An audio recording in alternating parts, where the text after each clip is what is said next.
প্রেম দ্রোহের কবি হেলাল হাফিজকে শেষ শ্রদ্ধা জানিয়েছেন ভক্ত অনুরাগীরা। বাংলা একাডেমি ও জাতীয় প্রেস ক্লাব প্রাঙ্গণে কবিকে শেষ শ্রদ্ধা জানানো হয়। এ সময় হেলাল হাফিজকে মরণোত্তর রাষ্ট্রীয় পদক দেওয়ার ইঙ্গিত দিয়েছেন সংস্কৃতি উপদেষ্টা মুস্তফা সরওয়ার ফারুকী। রকুনুজ্জামানের রিপোর্ট।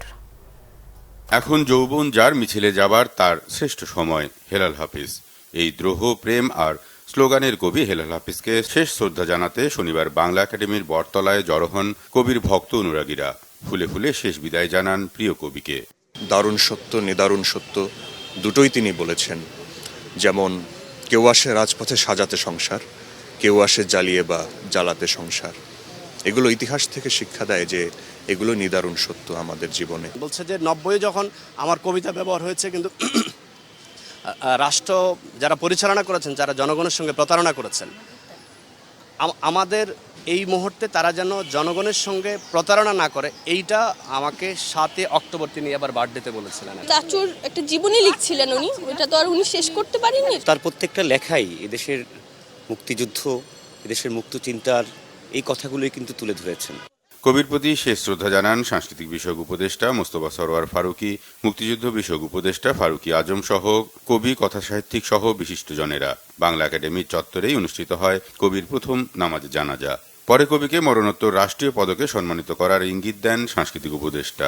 শিল্পী যখন শক্তিশালী হয় তখন ওনাকে বাঁচিয়ে রাখতে হয় না, ওনার কবিতা ওনাকে বাঁচিয়ে রাখবে। তবে হ্যাঁ, সংস্কৃতি মন্ত্রণালয় আমরা আমাদের কি দায়িত্ব আছে কবি হেলাল হাফিজকে নিয়ে কি করা যায়, কি করণীয় আছে, সেটা নিয়ে আমরা কাজ করব।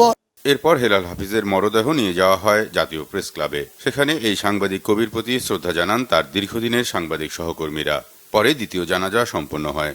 সাংবাদিক নেতারা ছাড়াও আইন উপদেষ্টা আসিফ নজরুল, প্রধান উপদেষ্টার প্রেস সচিব শফিকুল আলম সহ কবির দীর্ঘদিনের প্রবীণ কবি সাংবাদিকরা উপস্থিত ছিলেন।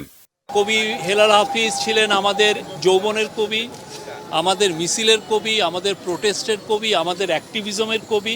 আসলে সাংবাদিকতার ক্ষেত্রে যেমন সফল, তেমনি ওনার কবিতায় কিন্তু অনেকে উজ্জীবিত। হেলাল হাফিজ বাংলাদেশের মানুষের যে মনোজগৎ, তার যে চেতনা, তার যে মননশীলতা, তাকে স্পর্শ করতে পেরেছিলেন।